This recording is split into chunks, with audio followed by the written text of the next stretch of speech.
Taylor doesn't experience terror because he's an 8. When the existential terror comes on hard and heavy, what do you do, Taylor? What is that like? What like when you're not sure what you're doing with life, or what? You're not sure why you're here. When the weight of your when the weight of your mortality is heavy upon you. I guess that I don't experience it enough to even really fake my way through an answer to that. Like, I don't understand what you're scared of or overwhelmed by. When people are saying a sense of the passage of time, a sense that is it like I need to get my shit together, or like you're thinking too concretely. You're thinking in 3 dimensions. Eric is thinking in 4 dimensions. I don't think it's that. It's I'm not expressing it very well. It's I was just mocking Hoploid. Oh. But that is one of those phrases that's never really that and deja vu. I don't think I've ever experienced deja vu really. Existential terror refers to a sudden awareness of how much that Isn't it? Good. It's like how much that you've already experienced is past is that the things have changed a lot, and that things that you once understood as being permanent are lost forever in some regard, and that time is hurtling forward. And When nostalgia goes wrong. It's like a cross between nostalgia and a stark awareness of the impendingness of your doom. Sounds like like shit SI or something. I don't know. Apparently I ignore it. Yeah, it must be an SI thing. What the fuck are you gonna worry about something like that for? I don't know. You ever wake up in the night with a sense of terror in your heart?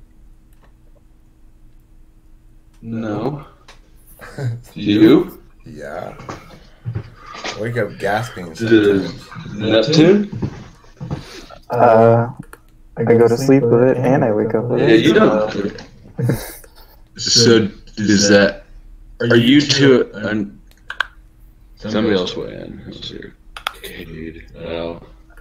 I mean, you have existential terror too, Taylor. You just Is it like when I like? Oh no, you my just daughter's don't being want to surrender that you don't have any control over it.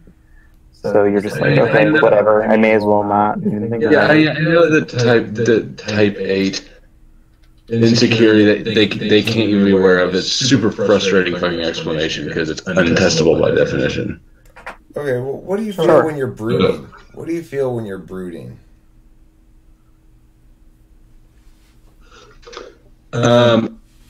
Angry, but also lazy. Like, fuck this person, but also fuck doing enough work to be aggressive. Do you ever find yourself at a sort of a, well, okay, well, now what moment, and you just not sure, like, who you are or where you're going or why you're doing things or what's happening? I haven't really, but I think that probably is as much due to just how my life has played out. Anything. Yeah, you've had a lot of adventure. It hasn't really stagnated much, ever. Or I haven't ever been at a place in life where I'm drifting. Right, high school, then went to college, then immediately had a daughter, then got married, then moved, and in jail. Just Wait, you didn't have any of that in jail? I feel like that's a perfect place to have it. Oh. I mean, there was stress, but it wasn't like, okay, now what? It's like, it wasn't like you had to find what to do next. It's like, let's just deal with it after this. But no, it wasn't existent, because at that point, it's like everything was out of my hands, really. I have to worry about something I had absolutely no control over. So did that provide you with a sense of relief being in jail?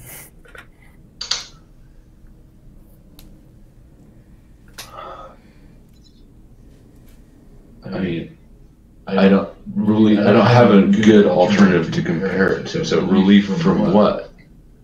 From the being able to control anything. You're in a cell, you can't do much about anything. I mean, was it like a... I don't know if relief is the appropriate word, because, it's like, Neptune, right now, do you feel relief from the bone cancer you could have? Yeah, sometimes, actually. I don't know. Cancer what? No, it's a comparable question. Sure, I suppose it feels good not to feel stressed, but I don't know that I felt particularly relieved of a bad thing by recognizing that. No, I don't like being out of control. Things I'm a fucking 8. Do you think you have a purpose? Absolutely not. Really. Yeah. Being in jail was the worst. Do you think you have a purpose? I think that either way is possible. I don't know. And it doesn't seem like anyone's really figured it out. So it's not... I guess I'll figure it out someday, or I won't. Well, was it not when you're in jail, you kind of realized that you had no control? Did that like also spill over into like, I have no control over anything? Whoa. No. No half-baked philosophy in jail? We do have control over some things. Yeah, I mean, it certainly did, I grew out of it. It wasn't worth the growth. The growth wasn't fucking worth it, that's for sure. But it wasn't in the way you're driving it.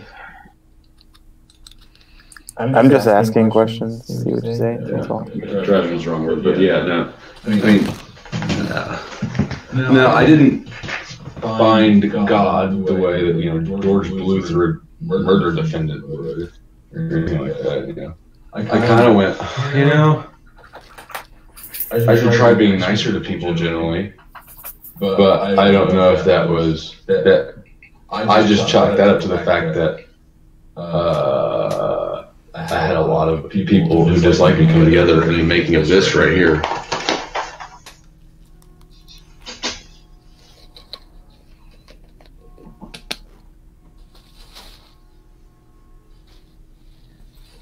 But even that wasn't really that significant. It was just a casual observation, really. So how will you know if you've lived successfully when you're 80 years old and you're on your deathbed? Well, there's no single success. That's defined by different people differently, and so you decide it.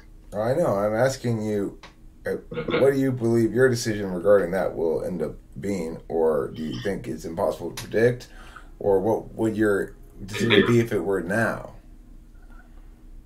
I don't think you can predict it. I think that you will know if. You don't know, Kind of like when you're fucking off or not. You know when you're fucking off. So if you spend your whole life fucking off, you'll probably know that. Right. But I think that most people have an idea that's external of what a success or failure of life is. And I think that's a misidentification. So to answer that question, which you didn't ask, that's not something people should worry about, because that's just... So what do you think people worry about in general too much? Yeah. But what specifically is it that you think they worry about too much? I think that... So let's see. People have maybe people have an expectation of themselves that's very culturally defined. You have enough money, you have these things, you attain this, you get married, you do blah, blah, blah. I think that puts pressure on people, even though those things may not be what they value at all. Yeah. I think that people stress about meeting ideals or standards or doing this or that they don't even give a shit about. But people stress about finding the standard to measure themselves against. It's true. It's true.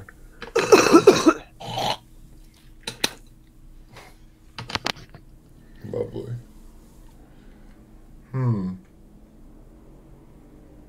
What other questions can I answer my young pupils?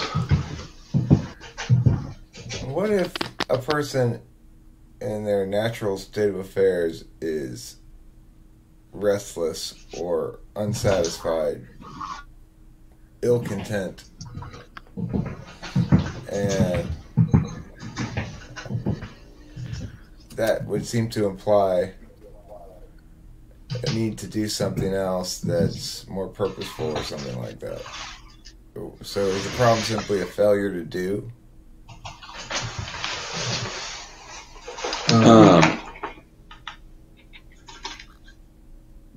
The problem being their restlessness and irritability, right? Yeah. Where's the problem they're not doing it? Yeah. It's just a failure to do that which they generally do. Generally, people like that boils down to like two things. Well, really one thing. Laziness is a factor, but also people are just pessimistic. People overrate the pain of failure. They hide things up in the future. They don't believe in themselves. It's just the whole big gooey ball of I can't do that. Yeah. Yeah. People are afraid to fail publicly. Yeah. Who is it? Who's that weirdo? Opaloid. He made. I remember talking to him before he launched a channel, and he said something like, how devastated he would be if this YouTube channel failed. I said, you're fucking retarded. It's your first channel. Expect it to fail. That's how it is with any business. Huh? That's how it is with any venture. Yeah, I mean... If you fail the first time, you pick yourself up and learn from your mistakes. Yeah. You don't worry about the channel. Worry about that fear of failure, dude, because that is the problem. That's what damages the channel. That is also true. I've seen a lot of people that they're so desperate to try and put life into a channel or into some work that it ends up being overdone. As opposed to just move on, it fucked up, it didn't work, learn from that and do something new, as opposed to just beating a dead horse with a stick. But that's what's going on right now. I don't know. When people want something too bad or try too hard or try to bend themselves out of character into something else in that sort of way, it almost never works out very well for long term. People have to sort of fall back into sync with themselves and just be okay with it at the end of the day. And not be trying to appease the imaginary masses all the time. It's a tricky line to walk between being trying to force something, which is always a bad idea, and being disciplined, you know. So it's one can always simply do what comes most naturally, like just make another video, whatever. But at a certain point, probably is a good idea to be more disciplined, you know. So it's kind of it's individuated. For me, I suspect more discipline would be a good thing. Mm-hmm. Well, it depends on what you want.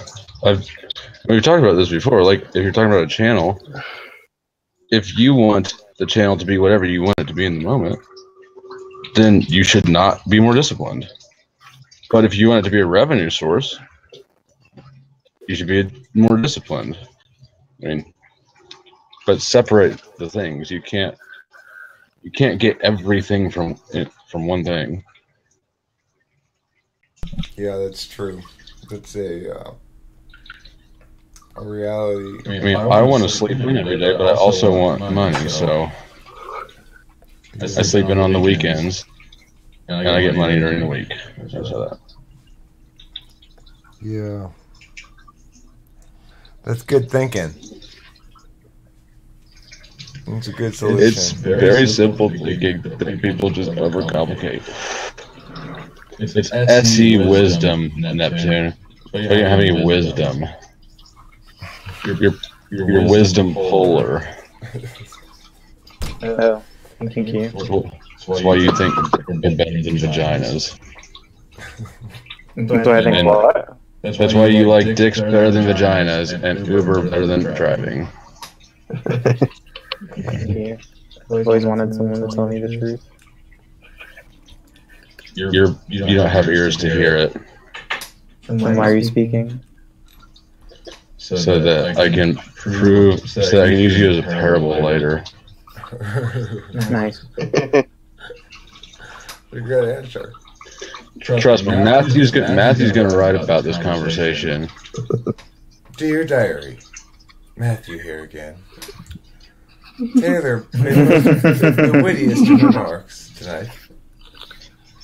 Is that what Matthew does? Is he a writer? He seems no, probably not. I don't know, but he does seem to be attentive. He seems to be studious and devout. Be right back. I gotta go get my feather pen. On point down the block with your headlights off. We're in the hood, nigga.